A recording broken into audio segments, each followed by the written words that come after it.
젊은 게 몸뒀다 뭐해. 늙은 내 남편 허리 부러지는 꼴 보고 싶어서 환장했어. 너는 군인이 힘쓰라고 있는 거지 구경하라고 있는 줄 알아? 당장 내가 안 들어? 아주 상전 나셨네. 상전 나셨어. 짝. 날카로운 고성과 함께 정적이 감돌던 사단 본청 복도가 순식간에 아수라장으로 변했다.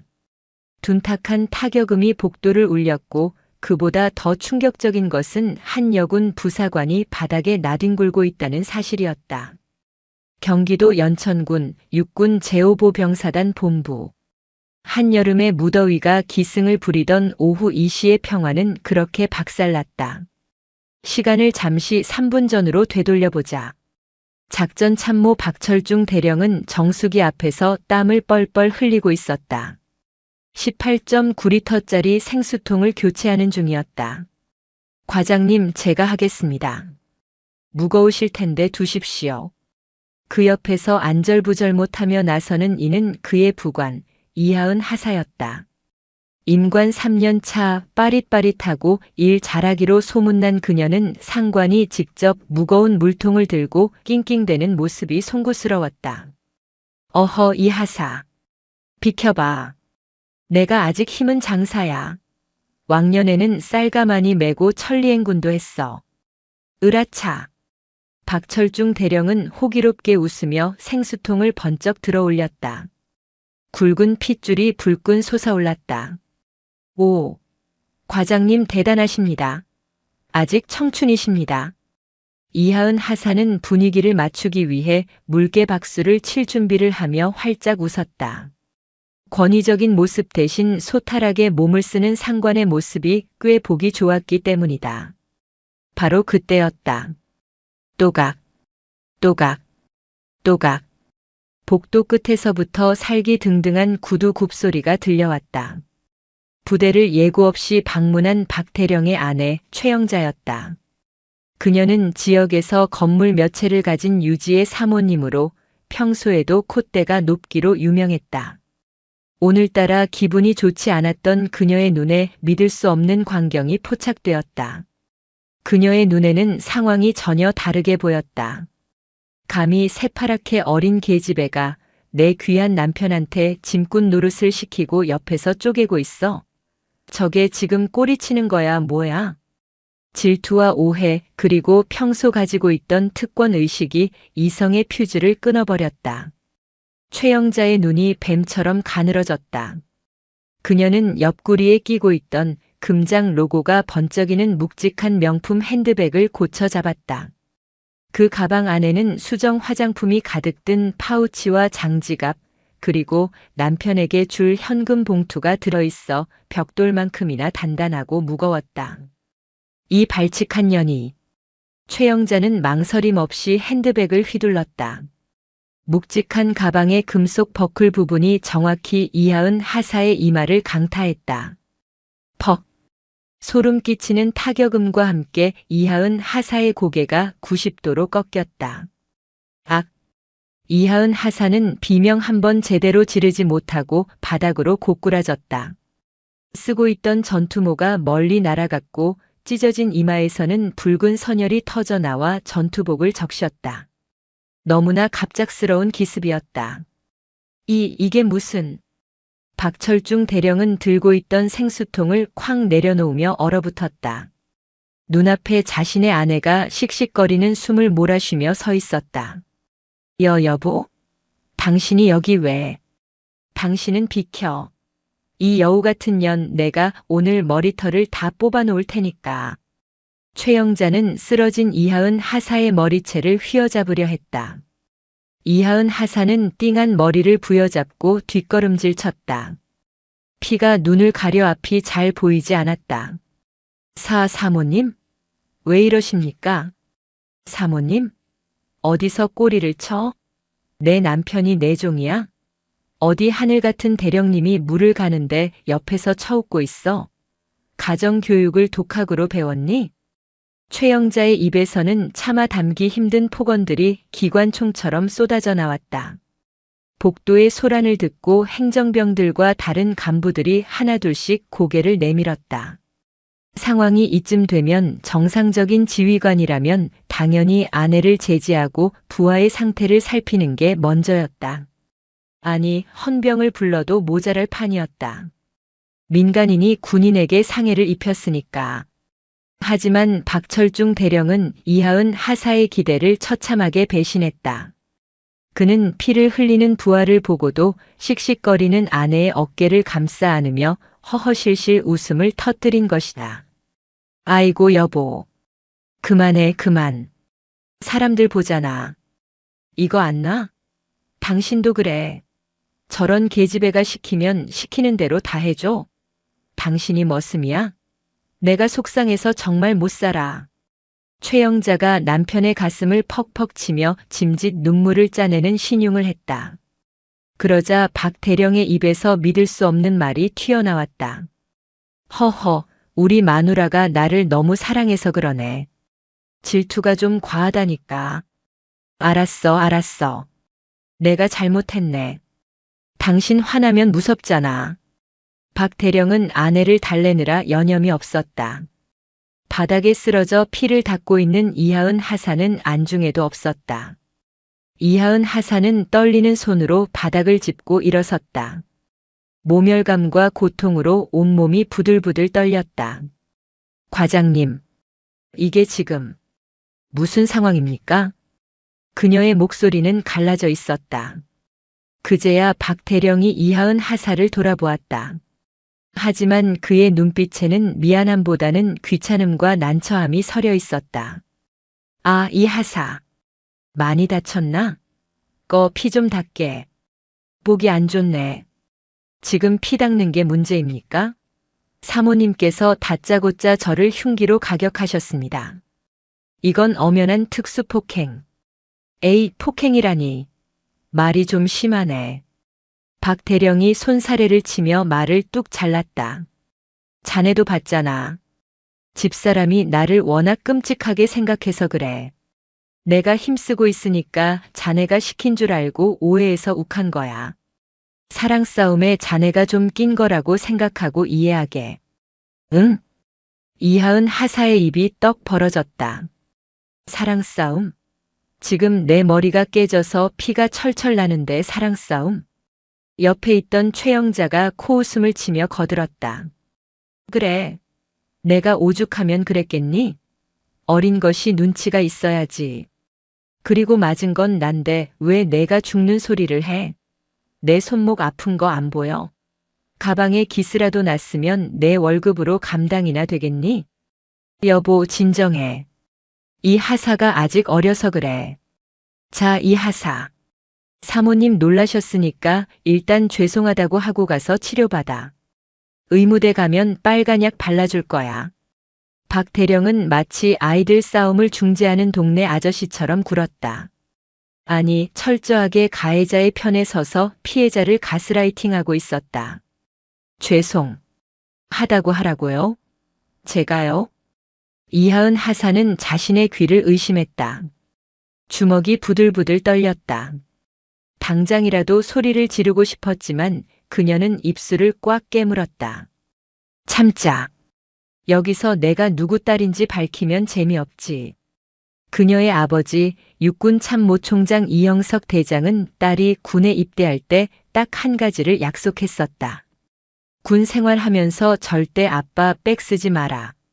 대신 내가 감당할 수 없는 억울한 일을 당하면 그때는 아빠가 나선다.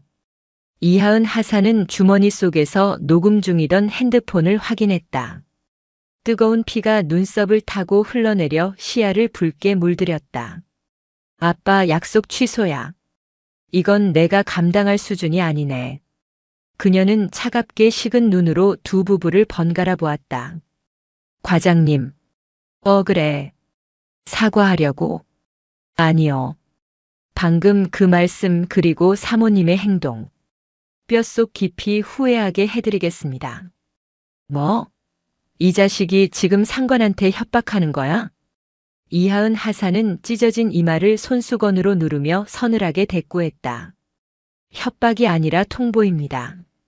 저는 군인이고 제복을 입은 상태에서 민간인에게 이유 없이 폭행당했습니다. 그리고 상관은 이를 묵인하고 2차 가해를 하셨습니다. 이 모든 상황 법대로 하겠습니다. 사과는 법정에서나 하십시오. 합의는 없습니다. 야, 이 하사, 너 거기 안 서? 이게 미쳤나? 박 대령의 고함이 등 뒤에서 들려왔지만 이하은 하사는 뒤도 돌아보지 않았다. 그녀는 의무대가 아닌 곧장 본청 1층에 있는 헌병 파견대를 향해 걸음을 옮겼다. 그녀의 발걸음마다 핏방울이 뚝뚝 떨어졌다. 그것은 앞으로 박 대령 부부가 흘리게 될 피눈물의 예고편이었다. 야, 이하은, 너 지금 제정신이야? 헌병, 고소. 헌병 파견대 조사실 문이 쾅 열리며 박철중 대령이 들이닥쳤다. 그의 얼굴은 불그락푸르락해져 있었다. 뒤따라 들어온 헌병 중대장이 난처한 표정으로 쩔쩔매고 있었다. 참모님, 지금 피해자 진술 녹화 중입니다. 나가주셔야. 시끄러워. 내 부하 교육 내가 시키겠다는데 내가 뭔 상관이야? 다 나가. 당장 안 나가? 박 대령의 서슬퍼런 고함에 헌병들이 쭈뼛거리며 밖으로 나갔다. 좁은 조사실에는 이마에 거즈를 붙인 이하은 하사와 씩씩거리는 박 대령 단둘만 남았다. 이하은 하사는 피가 멈추지 않아 급하게 의무대에서 응급처치만 받고 온 상태였다. 하얀 거즈 위로 붉은 피가 배어나오고 있었지만 박 대령의 눈에는 그것이 보이지 않는 듯했다. 이 하사, 내가 좋게 말할 때 고소 취하해. 집사람이 놀라서 청심환까지 먹었어.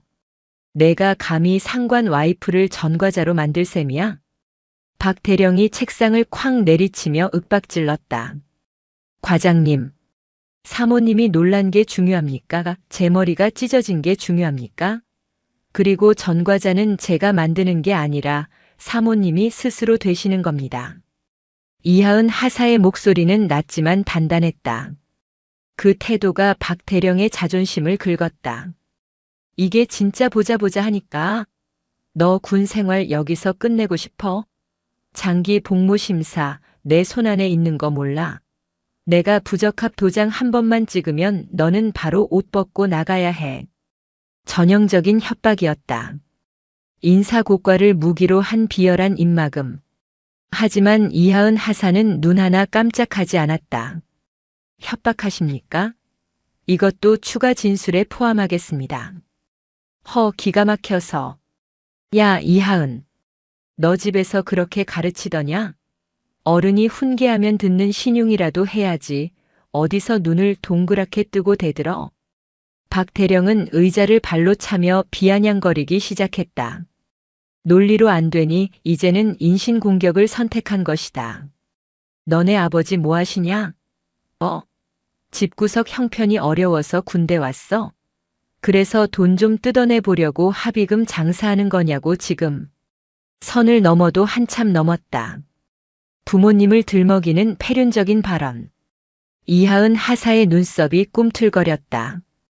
그녀가 쥔 주먹 안으로 손톱이 파고들었다. 말씀 가려 하십시오. 저희 아버지에 대해 함부로 말할 자격 없으십니다. 자격? 웃기고 있네. 보나 마나 뻔하지. 어디서 막노동하시냐? 아니면 시장 바닥에서 장사해? 딸 자식 교육을 이따위로 시킨 거 보면 안 봐도 비디오다. 못 배운 집안 티를 꼭 이렇게 내요. 박 대령은 혀를 차며 경멸 어린 시선을 보냈다. 이하은 하사는 헛웃음이 나왔다. 대한민국 육군 서열 1위. 50만 장병을 통솔하는 사성 장군, 육군 참모총장 이형석 대장. 그가 바로 자신의 아버지였다. 아버지가 이 사실을 안다면 박 대령은 쥐도 새도 모르게 사라질 수도 있었다. 저희 아버지도 군인이십니다. 이하은 하사가 끓어오르는 분노를 누르며 차분하게 대꾸했다. 군인? 그래. 뭐 행보관이라도 하시나? 원사? 아니면 예비역 중사? 박 대령이 코웃음을 쳤다. 그에게 부사관 나부랭이의 아버지란 기껏해야 같은 부사관일 거라는 편견이 박혀 있었다. 아니요. 훨씬 높으십니다. 대령님은 감히 쳐다보지도 못할 만큼 이하은 하사의 눈빛이 서늘하게 빛났다. 순간 박 대령은 등골이 오싹해짐을 느꼈지만 이내 콧방귀를 뀌며 무시했다. 지랄하고 자빠졌네. 야, 내 아버지가 장군이면 내가 윤석열 대통령이다. 어디서 개가 풀 뜯어먹는 소리를 하고 있어? 허세 부리지 말고 당장 고소 취하하고 가서 빌어. 이게 내 마지막 경고다. 박 대령은 조사실 문을 쾅 닫고 나가버렸다. 홀로 남겨진 이하은 하사는 욱신거리는 이마를 감싸쥐었다. 거즈 위로 배어나온 피가 손에 묻어났다. 아빠 백은 절대 안 쓰려고 했는데. 그녀의 입가에 씁쓸하면서도 도끼 어린 미소가 번졌다. 상대가 짐승이라면 인간의 법도가 아니라 사냥꾼의 총을 꺼내는 수밖에 없었다. 그날 밤, 이하은 하사는 독신자 숙소 BOQ 방에 홀로 앉아 있었다. 머리는 붕대로 칭칭 감겨 있었고 어지럼증 때문에 약을 한 움큼이나 삼켜야 했다. 하지만 육체적 고통보다 그녀를 더 괴롭히는 것은 박철중 대령이 보낸 문자 메시지였다. 내일 오전 9시부로 징계위원회 회부 예정. 혐의 상관 모욕 및 항명, 허위 사실 유포에 의한 명예훼손. 군기 교육대 갈 준비해라. 적반하장이었다. 때린 건 자기 아내인데 오히려 피해자인 부하를 영창에 보내겠다고 협박하고 있었다. 게다가 부대 내에는 벌써 이 하사가 사모님한테 돈을 뜯어내려고 일부러 맞았다는 악의적인 소문까지 돌고 있었다. 대령이라는 계급은 폐쇄적인 군대 사회에서 일개 하사 하나쯤 매장하는 건 식은 죽 먹기였다. 이하은 하사는 거울 속에 비친 자신의 처참한 몰골을 바라보았다. 퉁퉁 부은 눈, 찢어진 이마, 핏기 없는 입술. 더 이상 참을 이유가 없었다. 아니, 여기서 물러서면 군인의 명예뿐만 아니라 아버지의 얼굴에도 먹칠을 하는 것이었다. 그녀는 떨리는 손으로 핸드폰을 집어들었다. 주소록 가장 위에 저장된 이름. 우리 아빠. 통화 버튼을 누르자 긴 신호음이 갔다. 뚜루루, 뚜루루. 심장이 터질 듯이 뛰었다.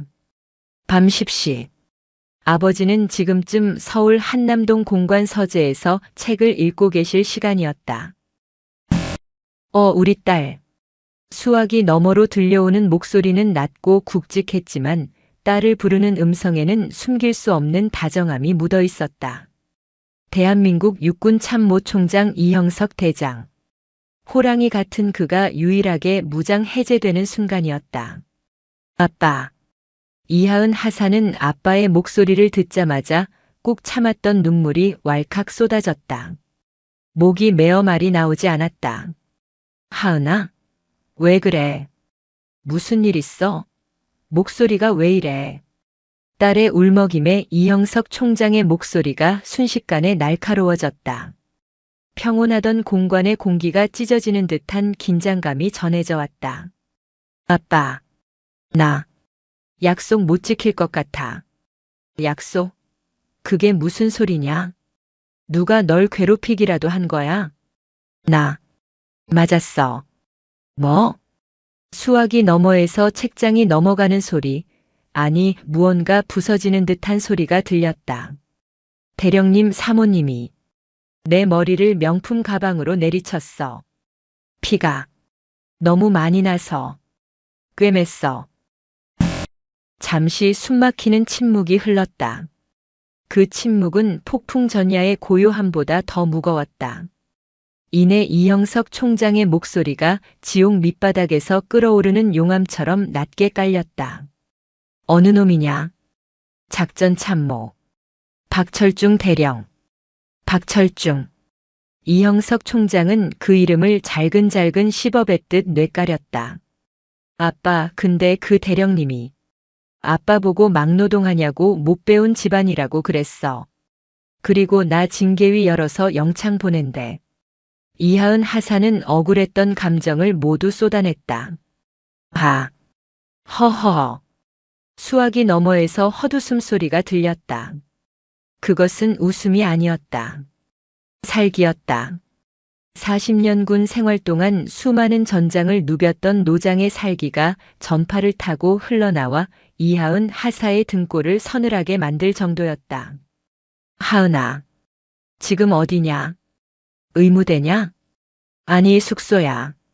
무서워서 문 잠그고 있어. 그래, 문 꼭 잠그고 있어라. 아무도 들이지 마. 아빠가 지금 간다. 지금 밤인데. 서울에서 여기까지 오려면. 헬기 띄운다. 뚝. 전화가 끊겼다. 이하은 하사는 멍하니 끊긴 전화기를 바라보았다. 헬기? 지금 이 시간에? 같은 시각 서울 육군 참모총장 공관. 이형석 대장은 입고 있던 잠옷을 거칠게 벗어 던지고 전투복으로 갈아입었다. 그의 눈빛은 흡사 전쟁터에 나가는 장수의 그것처럼 이글거리고 있었다. 부관, 당장 헬기 준비시켜. 5사단으로 간다. 총장님, 야간 비행은 규정상. 그리고 갑자기 방문하시면. 부관이 당황하여 만류하려 했지만 이영석 총장은 허리춤에 권총을 차며 소리쳤다. 내 딸이 머리가 깨졌는데 규정이 문제야? 5사단장한테 전화 넣어. 내 헬기 내리기 전에 박철중이라는 놈 당장 연병장에 무릎 꿇려 놓으라고. 당장. 그날 밤 대한민국 육군 본부에 비상이 걸렸다. 잠자고 있던 5사단장의 관사에 직통 전화가 미친 듯이 울려댔고 연천의 밤하늘 위로 거대한 헬기 프로펠러 소리가 죽음의 사자처럼 다가오고 있었다. 박철중 대령은 그리고 최영자는 꿈에도 모르고 있었다. 자신들이 건드린 것이 벌집이 아니라 핵폭탄의 기폭장치였다는 사실을. 두두두두두두두. 새벽 2시. 경기도 연천군의 고요한 밤하늘을 찢어발기는 굉음이 울려 퍼졌다. 그것은 일반적인 정찰 헬기의 소리가 아니었다. 묵직하고 거대한 위압감이 공기를 짓누르는 소리였다. 제5보병 사단장 김영수 소장 투스타은 관사 침대에서 튕겨 나가듯 일어났다. 무슨 소리야? 전쟁 났어? 그때 머리맡에 둔 비화폰도청 방지 전화기 미친 듯이 울려댔다. 발신자는 육군본부 상황실이었다. 통신보안, 사단장입니다. 수화기 너머의 목소리는 다급함을 넘어 공포에 질려 있었다. 충성, 사단장님, 지금 육군 참모총장님 헬기가 사단 본부 연병장으로 접근 중입니다. 착륙 5분 전입니다. 뭐? 총장님? 이 밤중에 예고도 없이? 김 소장은 자신의 귀를 의심했다. 육군 서열 1위가 최전방 부대에 그것도 새벽 2시에 헬기를 타고 온다는 건 단 한 가지 경우뿐이었다. 전쟁이 났거나 그에 준하는 초비상 사태가 발생했거나 당장 참모들 소집해 위병소 개방하고 아니 내가 직접 나간다. 의전 준비고 나발이고 당장 불부터 켜. 사단장은 짝짝이 양말을 신은 줄도 모르고 전투복 상의 단추를 잘못 꿰며 밖으로 뛰쳐나갔다. 그의 등줄기에서 식은땀이 비오듯 쏟아졌다. 도대체 우리 부대에서 무슨 일이 터진 거지? 북한군이 넘어왔나? 아니면 무기고가 털렸나? 같은 시각 사단 영내 관사에서 꿀잠을 자고 있던 작전 참모 박철중 대령도 요란한 헬기 소리에 눈을 떴다. 뭐야 시끄럽게. 옆에서 자던 아내 최영자가 짜증 섞인 목소리로 뒤척였다. 여보, 헬기 소리 같은데? 무슨 훈련 있나 봐. 시끄러워 죽겠네.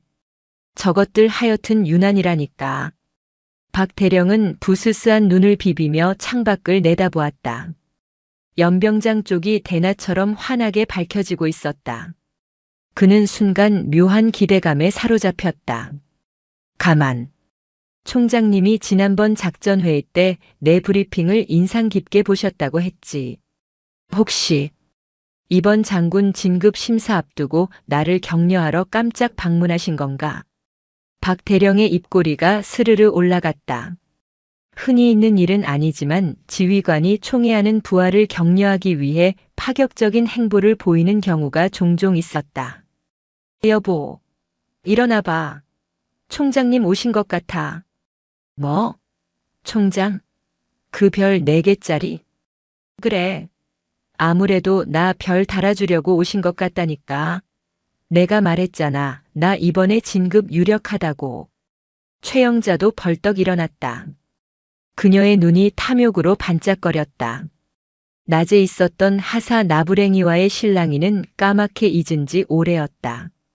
어머. 그럼 당신 이제 장군 되는 거야?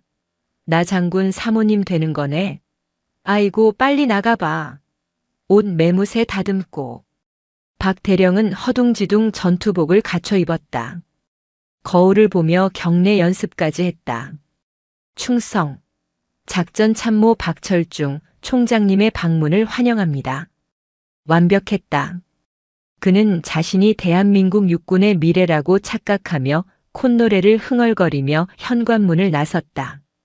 그것이 자신의 군 생활, 아니 인생의 마지막 출근길이 될 줄은 꿈에도 모른 채 연병장에는 이미 거대한 모래바람을 일으키며 UH-60 블랙호크 헬기가 착륙하고 있었다. 프로펠러가 멈추기도 전에 문이 열렸다. 사단장과 참모들이 줄지어 서서 경례를 올렸다. 충성. 우렁찬 경례 구호 속에서 헬기에서 내린 인물은 단 한 명. 육군 참모총장 이형석 대장이었다. 그는 평소의 온화한 지장의 모습이 아니었다. 전투복 소매를 걷어붙이고 베레모를 깊게 눌러 쓴 그의 눈빛에서는 시퍼런 안광이 뿜어져 나왔다. 수행 비서도 의전 장교도 없이 홀로 내린 그의 허리춤에는 권총이 차여 있었다. 총장님, 오사단장 소장 김영수입니다. 방문을 환. 사단장이 달려나가 악수를 청하려 했으나 이영석 총장은 그 손을 거들떠보지도 않고 지나쳤다. 박철중 어딨어? 낮고 굵은 목소리. 하지만 그 안에 담긴 살기는 주변의 공기를 얼어붙게 만들었다. 네. 아, 작전 참모 말씀이십니까? 지금 관사에서 오고 있을. 당장 내 눈앞에 끌고 와. 1분 준다. 사단장은 그제야 사태가 심상치 않음을 깨달았다. 격려 방문이 아니었다. 이건 처형을 위한 방문이었다. 그때 멀리서 박철중 대령이 헐레벌떡 뛰어오는 모습이 보였다. 충성. 작전 참모 대령 박철중. 총장님의 방문을. 박 대령은 숨을 헐떡이며 환한 미소로 경례를 붙였다. 총장의 표정을 읽지 못한 죄였다. 이형석 총장은 천천히 박 대령에게 걸어갔다. 뚜벅뚜벅. 군화 소리가 박 대령의 심장 박동 소리와 겹쳐졌다. 자네가 박철중인가? 예, 그렇습니다. 뵙게 되어 영광. 영광? 이형석 총장이 피식 차가운 헛웃음을 흘렸다. 그리고 다음 순간. 퍽. 이형석 총장의 군화발이 박 대령의 정강이를 그대로 걷어찼다. 박 대령은 비명과 함께 바닥에 꼬꾸라졌다. 사단장과 참모들의 입이 떡 벌어졌다. 사성 장군이 부하 장교를 그것도 공개된 장소에서 발로 차는 것은 전무후무한 일이었다. 총장님? 바닥을 기며 박 대령이 고개를 들었다. 영문을 모르겠다는 표정이었다. 이형석 총장은 쓰러진 박 대령을 내려다보며 지옥에서 온 사신처럼 으르렁거렸다. 영광 같은 소리 하고 있네. 내 딸 머리통을 깨놓고 영광? 너 오늘 제삿날인 줄 알아라. 연병장은 순식간에 얼음장처럼 차가워졌다. 내 딸이라는 단어가 메아리처럼 사단장과 참모들의 귓가를 때렸다. 사단장 김영수 소장의 얼굴이 백지장처럼 하얗게 질렸다. 딸? 총장님 딸? 설마 우리 부대에 총장님 딸이 있었어? 근데 머리통이 깨져? 사단장의 시선이 바닥에 널브러진 박 대령에게 꽂혔다. 그 눈빛은 이제 공포에서 사리로 바뀌어 있었다. 이 미친 새끼가 도대체 무슨 짓을 저지른 거야? 총장님. 그게 무슨 말씀이신지. 따님이라니요? 박철중 대령은 정강이를 부여잡고 벌벌 떨며 물었다. 아직도 상황 파악이 덜 된 멍청한 머리는 동명이인일 거야라는 헛된 희망 회로를 돌리고 있었다. 이형석 총장은 대답 대신 뒤를 돌아보았다. 어둠 속에서 헌병대 차량 한 대가 미끄러지듯 들어왔다. 문이 열리고 머리에 하얀 붕대를 감은 여군이 부축을 받으며 내렸다. 이하은 하사였다. 그녀의 얼굴은 창백했지만 눈빛만은 형형하게 살아있었다. 붕대 위로 배어나온 핏자국이 선명했다. 하은아. 총장의 목소리가 금세 물기를 머금었다. 그는 성큼성큼 다가가 딸을 와락 끌어안았다. 천하를 호령하던 장군의 어깨가 미세하게 떨렸다. 아빠. 이하은 하사는 아버지의 품에 안기자마자 참았던 눈물을 터뜨렸다. 그 모습은 영락없는 밖에서 맞고 들어온 막내딸의 모습이었다. 이형석 총장은 딸의 젖은 눈물을 투박한 손으로 닦아주고는 다시 박 대령을 향해 돌아섰다. 그의 눈빛은 다시 야수로 돌변해 있었다. 저 아이가 내 딸이다. 이하은 하사. 박 대령의 입이 붕어처럼 뻐끔거렸다. 이 하사가. 총장님. 딸.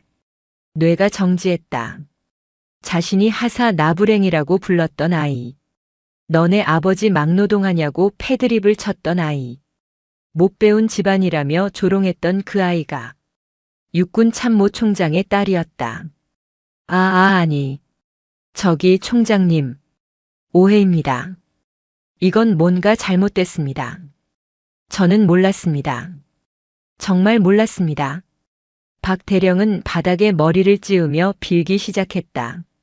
몰랐으면 부하가 피를 흘리는데 사랑 싸움이라고 덮어. 몰랐으면 너네 아버지 뭐 하시냐고 모욕해도 되는 건가?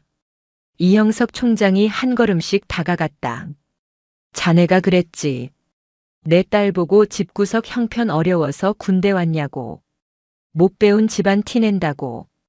주변에 있던 참모들이 경악하며 숨을 들이켰다. 사단장은 뒷목을 잡고 휘청거렸다. 총장님 그건 제가 입이 10개라도. 그래. 우리 집안이 좀 못 배웠어. 내가 평생 군인 하느라 딸내미한테 명품 가방 하나 못 사줬거든. 그래서 자네 아내가 대신 명품 가방으로 교육을 시켜줬나 보군. 머리가 찢어질 정도로. 총장의 목소리는 차분해서 더 무서웠다. 박철중 대령. 예. 대령 박철중. 자네 계급장 떼라. 네. 지금 당장 떼라고. 내 눈앞에서 그 더러운 계급장 안 보이게 하란 말이다. 총장의 호령에 사단장이 직접 뛰어들었다. 사단장은 박 대령의 멱살을 잡고 일으켜 세우더니 그의 전투복에 붙은 대령 계급장을 거칠게 뜯어버렸다. 찍! 벨크로가 뜯겨나가는 소리가 박 대령의 심장이 찢어지는 소리 같았다. 너 같은 놈은 내 부하도 아니야. 감히 총장님을 능멸해? 이게 자식아. 사단장은 이성을 잃고 박 대령의 뺨을 후려 갈겼다. 짝, 짝. 박 대령은 계급장이 뜯겨나간 휑한 가슴을 부여잡고 털썩 주저앉았다. 오줌을 지린 바지 가랑이가 축축하게 젖어 들어갔다. 그리고 하나 더. 이형석 총장은 아직 분이 풀리지 않은 듯 관사 쪽을 손가락으로 가리켰다. 내 딸을 피투성이로 만든 그 여자. 자네 아내라는 작자. 지금 당장 끌고 와. 사단장이 헌병대장에게 눈짓을 했다. 당장 가서 체포해. 문 안 열면 부수고 들어가. 수갑 채워서 개 끌고 오듯이 끌고 와. 헌병들이 관사를 향해 전력 질주했다. 박 대령은 흐릿해지는 정신 속에서 생각했다. 망했다. 완벽하게 망했다. 한편 관사에 남아있던 최영자는 남편이 돌아오기만을 기다리며 김칫국을 사발로 들이키고 있었다. 어머, 우리 남편 별 달면 관사도 더 넓은 데로 이사 가겠지? 가구도 싹 바꿔야겠다. 그 싸가지 없는 여군녀는 전출 보내버리고 그녀는 콧노래를 부르며 화장대 앞에서 얼굴에 팩을 붙이고 있었다. 장군 사모님이 되려면 피부 관리도 필수라며. 쾅, 쾅, 쾅. 현관문이 부서질 듯 울렸다. 누구세요? 우리 남편 왔어? 열쇠 두고 갔어? 최영자가 문을 열자마자 무장한 헌병들이 들이닥쳤다. 최영자 씨, 특수폭행 및 군 형법 위반 혐의로 긴급 체포합니다. 아, 뭐야? 니들 누구야? 이거 안 나? 내가 누군지 알아? 나 대령 사모님이야. 아니, 장군 사모님 될 사람이라고. 최영자는 팩이 떨어진 줄도 모르고 발악했다. 하지만 헌병들은 자비가 없었다. 그녀의 팔을 뒤로 꺾고 차가운 수갑을 채웠다. 장군 사모님? 꿈 깨십시오. 당신 남편은 지금 당신 때문에 옷 벗게 생겼으니까. 뭐? 그게 무슨 소리야? 최영자는 잠옷바람에 맨발로 질질 끌려 나왔다. 연병장까지 가는 길은 멀고도 험했다. 그녀는 끌려가면서도 계속해서 고래고래 소리를 질렀다. 이거 인권유린이야. 내가 가만히 있을 줄 알아? 우리 아빠가 누군지 알아? 내 남편한테 말해서 니들 다 영창 보낼 거야. 연병장에 도착했을 때 그녀는 믿을 수 없는 광경을 목격했다. 수많은 조명탑 아래 수십 명의 군인들이 도열해 있었고 그 한가운데에 자신의 남편 박철중이 계급장이 뜯긴 채 무릎을 꿇고 피를 흘리고 있었다. 그리고 그 앞에는 별 4개가 박힌 베레모를 쓴 노년의 남자와 머리에 붕대를 감은 그 재수 없는 여군이 서 있었다. 여보? 최영자의 목소리가 떨렸다. 박 대령이 고개를 들었다. 그의 눈은 원망과 증오로 가득 차 있었다. 너 때문에 내 인생 다 끝났어. 이 망할 여편네야. 박 대령이 울부짖으며 아내에게 달려들려 했지만 헌병들이 제지했다. 이게 무슨... 저 여자가 왜 저기 있어? 저 할아버지는 누구고? 최영자가 상황 파악을 못하고 중얼거리자 이영석 총장이 그녀 앞으로 다가왔다. 반갑습니다. 사모님. 제가 그 못 배운 집안의 가장이자 이 하사의 아버지 되는 사람입니다. 네, 아버지? 최영자의 눈동자가 흔들렸다. 아버지? 저 별 4개가? 옆에 있던 사단장이 이를 갈며 소리쳤다. 이 무식한 여자가. 저분은 육군 참모 총장님이시다. 내가 때린 그 하사가 총장님 따님이시라고. 쿵. 최영자의 심장이 바닥으로 떨어지는 소리가 들리는 듯 했다. 총장? 참모총장? 육군대장? 그녀의 머릿속에서 자신이 했던 말들이 주마등처럼 스쳐 지나갔다. 늙은 내 남편. 가정교육을 독학으로 배웠니? 부녀회장인 나도 사단장이 쩔쩔매. 다리가 풀렸다. 그녀는 헌병들의 부축이 없었다면 그대로 바닥에 녹아내렸을 것이다. 아니.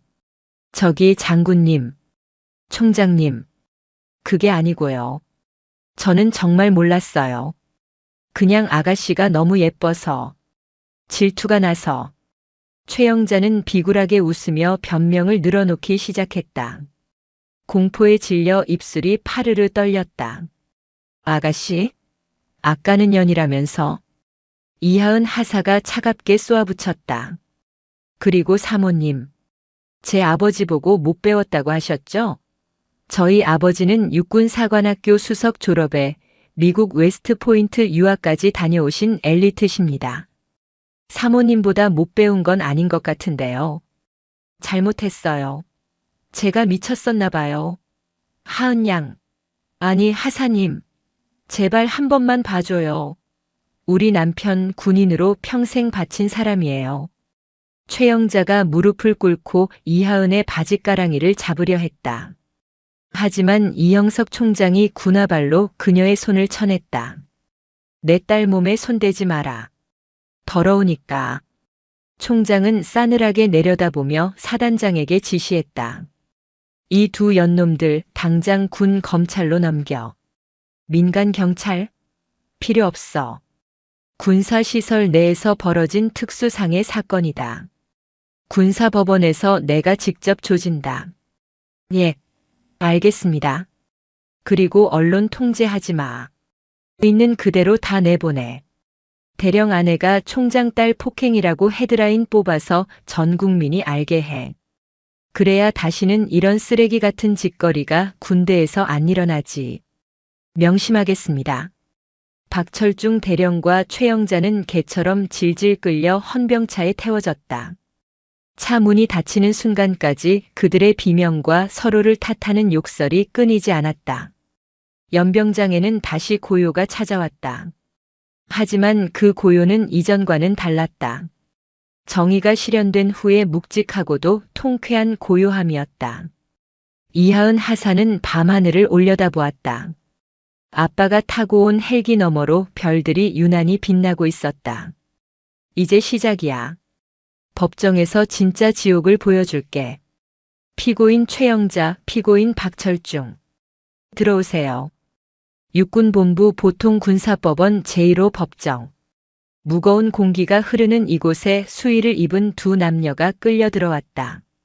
불과 며칠 전까지만 해도 대령 사모님, 차기 장군이라 불리며 어깨에 힘을 주고 다니던 최영자와 박철중이었다. 하지만 지금 그들의 몰골은 처참했다. 최영자는 화장기 없는 푸석한 얼굴에 머리는 산발이었고 박철중은 수염이 덥수룩하게 자라 10년은 늙어 보였다. 방청석은 발 디딜 틈이 없었다.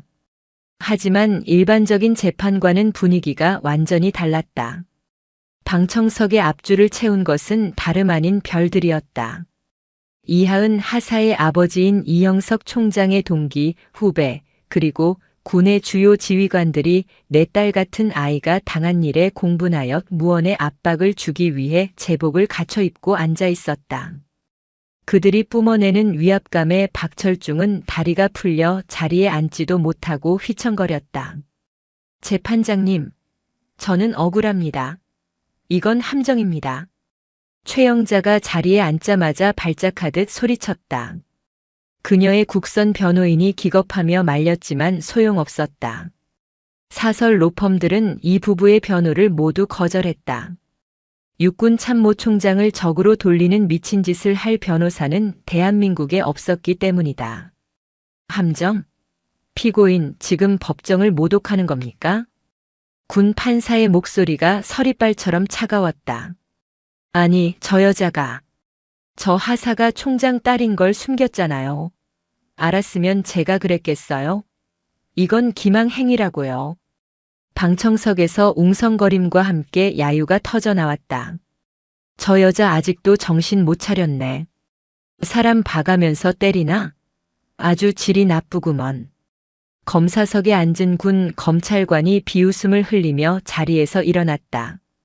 그는 이영석 총장이 직접 지명한 군 검찰 내에서도 저승사자로 불리는 에이스였다. 존경하는 재판장님. 피고인 최영자는 특수상해, 모욕, 공무집행방해 혐의를 받고 있으며 피고인 박철중은 직무유기, 협박, 상관 모욕 등의 혐의를 받고 있습니다. 여기 그날의 CCTV 영상과 녹취록을 증거로 제출합니다. 대형 스크린에 그날의 참사가 고화질로 재생되었다. 퍽. 핸드백이 이하은 하사의 머리를 강타하고 피가 튀는 장면. 젊은 게 몸뒀다 뭐해? 라는 최영자의 표독스러운 고함. 그리고 박철중의 사랑싸움이니까 참아라. 라는 망언. 법정 안은 찬물을 끼얹은 듯 고요. 특히 박철중이 낄낄거리며 아내 편을 드는 장면에서는 방청석에 앉아있던 장군들이 주먹을 꽉 쥐는 소리가 들릴 정도였다. 영상이 끝나자 검찰관이 녹취록의 하이라이트를 재생했다.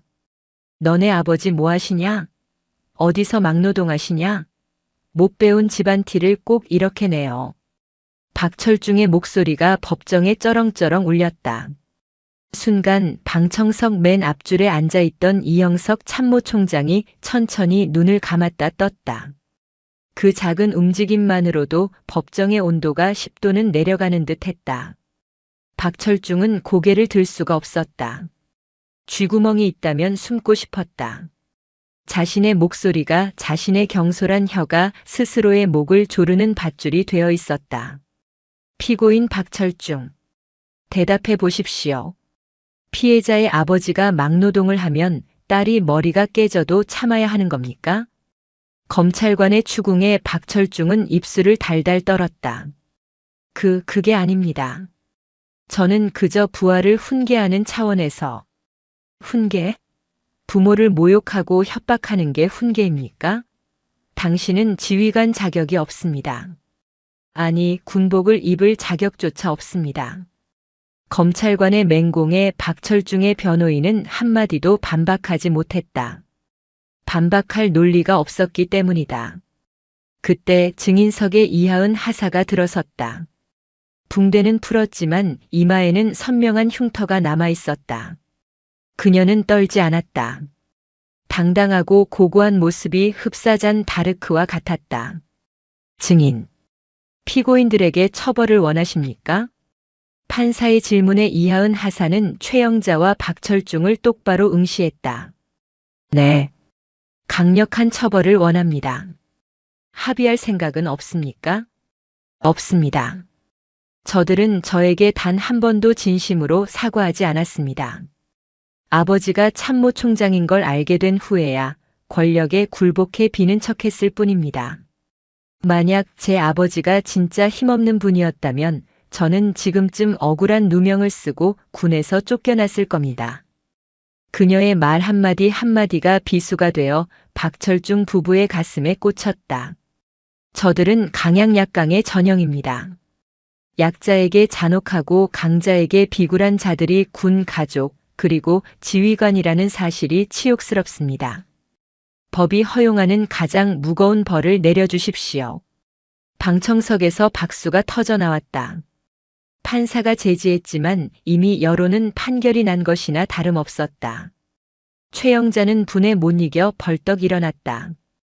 야, 이 어린 년아. 내가 너 때문에 감방에서 무슨 꼴을 당했는지 알아? 우리 남편 인생 망쳐놓으니까 시원해? 너네 아빠가 총장이면 다야? 피고인, 앉으세요. 교도관들이 최영자를 강제로 자리에 앉혔다. 이하은 하사는 픽 웃으며 마이크에 대고 나직이 말했다. 아줌마. 아니, 죄수 번호 2460번. 우리 아빠가 총장이라서 다행인 줄 아세요. 아니었으면 당신은 법정이 아니라 내 손에 죽었을 테니까. 그 서늘한 눈빛에 최영자는 히 소리를 내며 움츠러들었다. 그제야 깨달았다.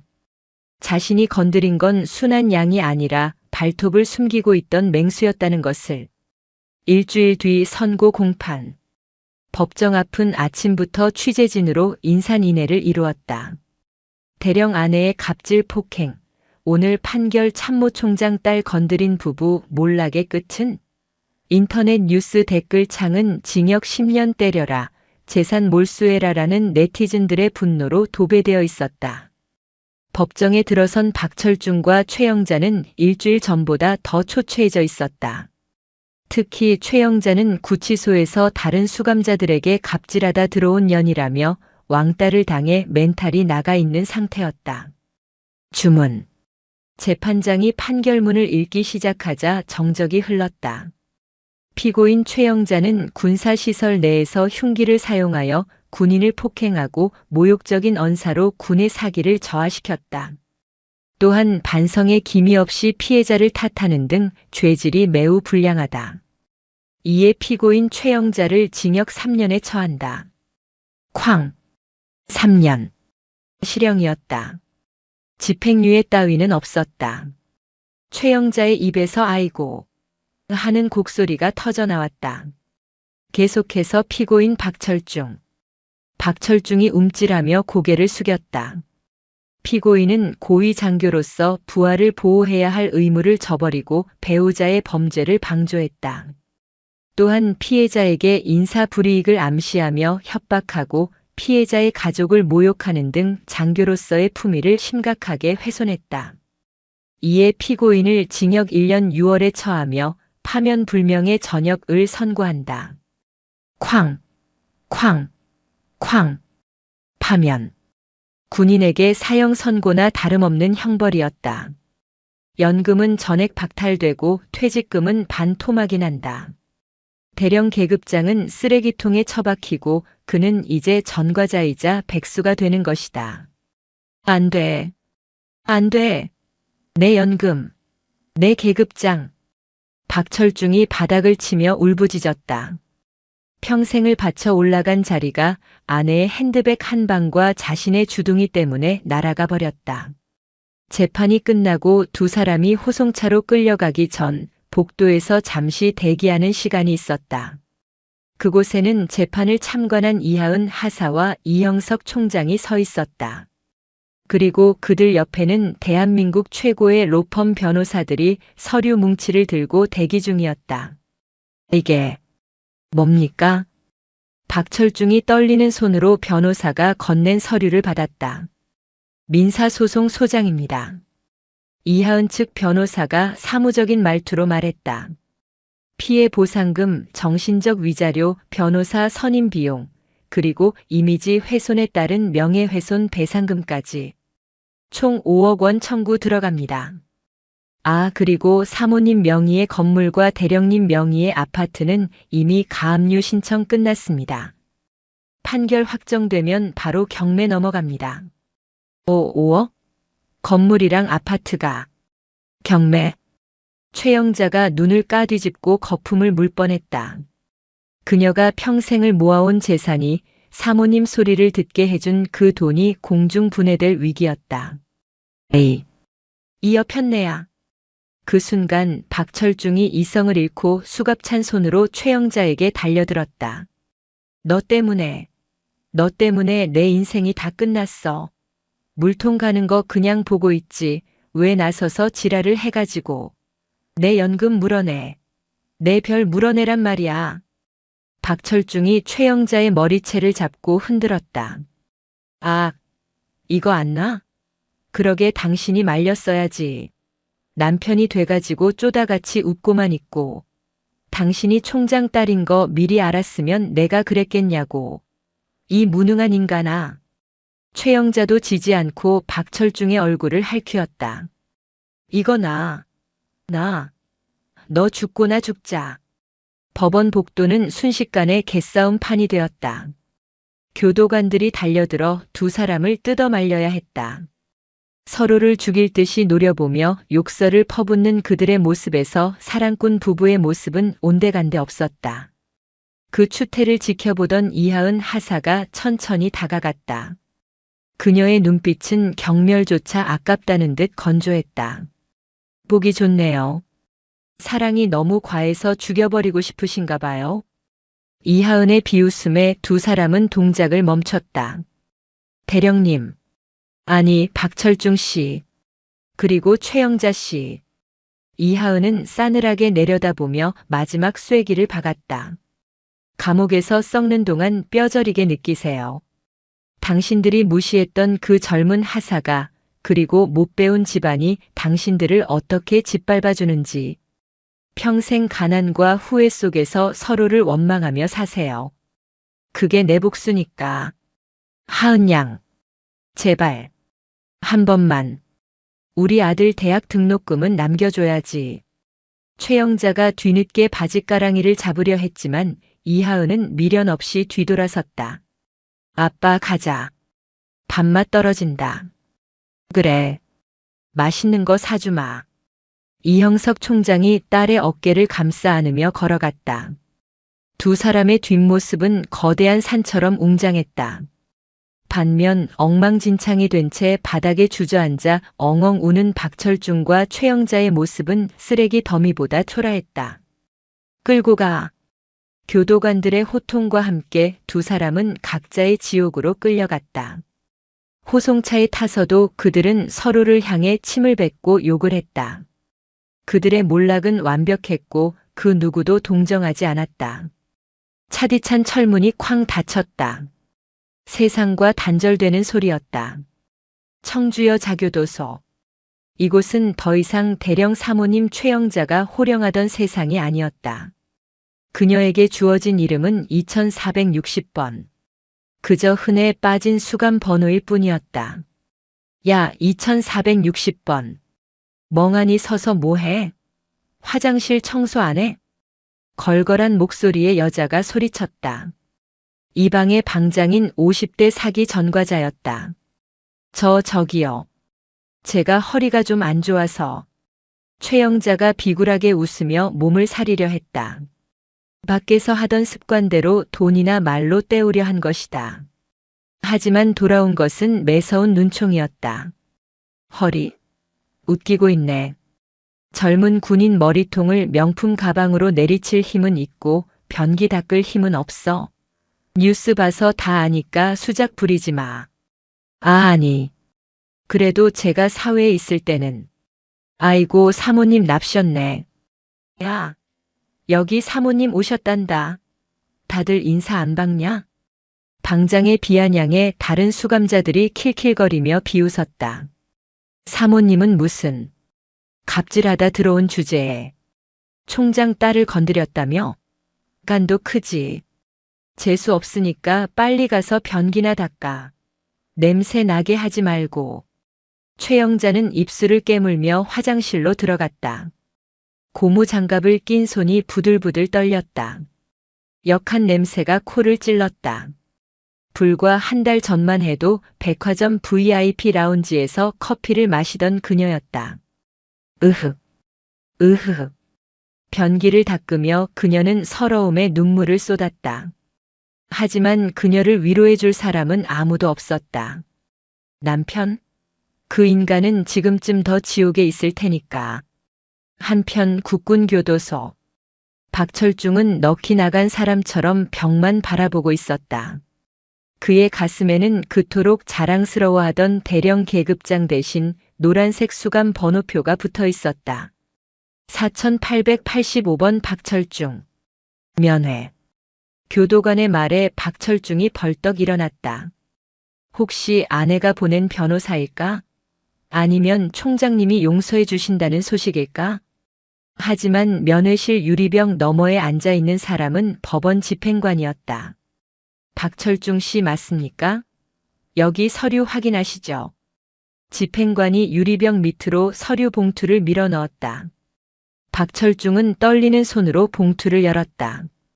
이혼 소장 및 위자료 청구 소송. 부동산 임의 경매 개시 결정 통지서. 눈앞이 캄캄해졌다. 아내 최영자가 감옥에 가기 직전 옥중에서 이혼 소송을 제기한 것이다. 에이, 이 여편네가 미쳤나? 지가 사고 쳐놓고 이혼? 그리고 피해자 측에서 청구한 손해배상금 5억 원 지급 판결이 확정되었습니다. 현재 보유하신 아파트와 예금 채권은 모두 압류되었으며 군인 연금 또한 전액 굽고 환수 조치되었습니다. 집행관은 사무적으로 할 말만 하고 자리에서 일어났다. 잠깐만요. 그럼 저는요? 저는 나가면 어디서 살아요? 빈털터리로 나가라는 겁니까? 박철중이 유리를 두드리며 절규했다. 그건 저희 알 바 아닙니다. 죗값 치르고 나가서 막노동을 하든 폐지를 줍든 알아서 하십시오. 아 참. 피해자 아버님이 막노동 무시하지 말라고 전해달라시더군요. 집행관은 비릿한 미소를 남기고 나가버렸다. 아, 박철중은 면회실 바닥을 구르며 통곡했다. 불명의 저녁, 이혼, 파산, 전과자, 모든 것이 끝났다. 그가 쌓아올린 30년 군 생활과 명예, 그리고 재산이 그의 오만함과 아내의 탐욕 때문에 먼지처럼 사라져버렸다. 그날 밤 독방에 갇힌 박철중은 차가운 바닥에 누워 생각했다. 그때 물통을 내가 갈지 말걸. 아니, 아내가 때렸을 때 바로 무릎 꿇고 빌걸. 아니, 그 전에. 부하를 가족처럼 아끼지 않고 내 권력의 도구로만 생각했던 그 썩어빠진 마음부터가 잘못이었다는 것을. 하지만 깨달음은 언제나 너무 늦게 찾아오는 법이었다. 계절이 바뀌어 연천의 산자락에 붉은 단풍이 물들기 시작했다. 제5보 병사단 본청 앞 연병장은 구름 한 점 없이 맑은 가을 하늘 아래서 성대한 행사를 준비하고 있었다. 부대 차렷. 연대장의 구령에 맞춰 수천 명의 장병들이 일사불란하게 정렬했다. 오늘은 창설 기념일이자 유공자 표창 수여식이 있는 날이었다. 단상 위에는 사단장 김영수 소장이 서 있었고 그 옆에는 특별 손님으로 육군 참모 총장 이영석 대장이 참석해 자리를 빛내고 있었다. 다음은 표창 수여가 있겠습니다. 호명된 인원은 단상 앞으로. 사회 장교의 목소리가 스피커를 타고 울려 퍼졌다. 정보통신대대 중사 이하은. 중사 이하은. 우렁찬 복창 소리와 함께 이하은이 단상 앞으로 걸어 나갔다. 그녀는 더 이상 억울하게 맞던 하사가 아니었다. 이번 사건 이후 그녀의 성실함과 능력을 인정받아 특진 심사를 통과했고 당당하게 중사 계급장을 달았다. 이마의 상처는 옅어졌지만 그녀의 눈빛은 더욱 깊고 단단해져 있었다. 이하은이 단상 위에 오르자 사단장이 아닌 이영석 총장이 직접 표창장을 집어들었다. 공식적인 자리였기에 아버지와 딸이 아닌 참모 총장과 부하 군인으로서 마주섰다. 표창장. 중사 이하은. 귀관은 평소 투철한 군인 정신으로 임무를 수행하였으며 특히 불의의 사건 앞에서도 군의 명예와 위상을 지키기 위해 의연하게 대처한 공로가 지대하므로 이에 표창함. 육군 참모총장 대장 이영석. 이하은은 절도 있게 경례를 올렸다. 단결. 단결. 이영석 총장은 딸의 가슴에 표창장을 안겨주며 아주 작은 목소리로 속삭였다. 고생했다. 내 딸. 그 짧은 한마디에 이하은의 눈시울이 붉어졌다. 하지만 그녀는 울지 않았다. 군인은 제복을 입고 있을 때 눈물을 보이지 않는 법이라고 아버지가 가르쳐 주셨으니까. 총장은 딸의 어깨를 2번 두드려주고는 마이크 앞에 섰다. 연병장에 모인 장병들을 바라보는 그의 눈빛은 엄격하면서도 따뜻했다. 사랑하는 5사단 장병 여러분. 나는 오늘 단순히 내 딸을 칭찬하기 위해 온 것이 아니다. 총장의 목소리에 힘이 들어갔다. 계급은 권력이 아니다. 계급은 책임이다. 상급자는 하급자를 존중하고 보호해야 하며 하급자는 상급자를 믿고 따라야 한다. 그것이 군대의 기강이자 전우애다. 최근 벌어진 불미스러운 일은 우리 군이 잊고 있었던 그 기본을 다시금 깨닫게 해주었다. 장병들의 시선이 총장에게 집중되었다. 박철중 전 대령과 같은 지휘관은 다시는 우리 군에 발을 붙이지 못할 것이다. 나는 여러분에게 약속한다. 억울한 일을 당했을 때 배경이나 계급 때문에 숨죽여 우는 군인이 없도록 만들겠다. 정의는 반드시 승리한다는 것을 우리 군이 먼저 보여주겠다. 와! 연병장이 떠나갈 듯한 함성과 박수 소리가 터져나왔다. 그것은 형식적인 박수가 아니라 진심에서 우러나오는 존경과 환호였다. 행사가 모두 끝나고 이하은 중사는 정수기가 있던 그 복도 앞을 지나가게 되었다. 이제 그곳에는 새로운 생수통이 꽂혀 있었다. 그리고 박철중 대령의 후임으로 온 신임 작전 참모가 지나가던 병사에게 말을 걸고 있었다. 어이 김상병. 그거 무거운데 같이 들자. 이리 줘. 아닙니다. 참모님. 제가 들겠습니다. 임마 같이 들면 가볍잖아. 이리 내놔. 신임 참모가 껄껄 웃으며 병사와 함께 짐을 나르는 모습. 이하은은 그 모습을 보며 희미하게 미소 지었다. 지옥 같았던 그 사건이 지나간 자리에 비로소 진짜 전우애가 싹트고 있었다. 중사님, 짐 다 챙기셨습니까?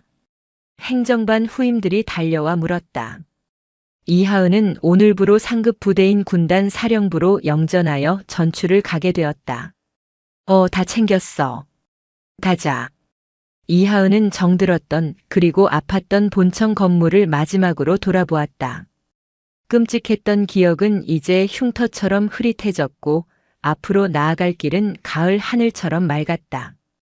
그녀는 머리 위에 베레모를 고쳐 쓰고 당당하게 발걸음을 옮겼다. 그녀의 군화 소리가 경쾌하게 복도를 울렸다. 또각, 또각. 그 소리는 예전 최영자의 구두 소리처럼 날카롭지 않았다. 누구보다 단단하고 정의로운 군인의 발걸음 소리였다.